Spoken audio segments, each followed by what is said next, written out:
Kuya, maraming salamat po. Wait lang po sa bayad ko, ha? O sige, miss. Teka lang, wala rito. Nakakatakot, telep out yata natin sa house yung pocket money natin. Pocket money natin?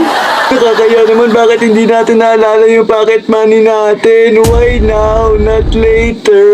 Nako, naalala ko, naiwan pala sa table yung wallet na ability natin. Wallet na ability natin.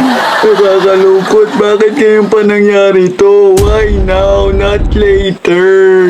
Nakakainis, bakit pa kasi natin iniwan yung wallet natin sa bahay? Yan tuloy, we have no money. Mga kaboring, huwag niyong problemahin yung wallet natin. Yung problemahin niyo yung pambayad natin.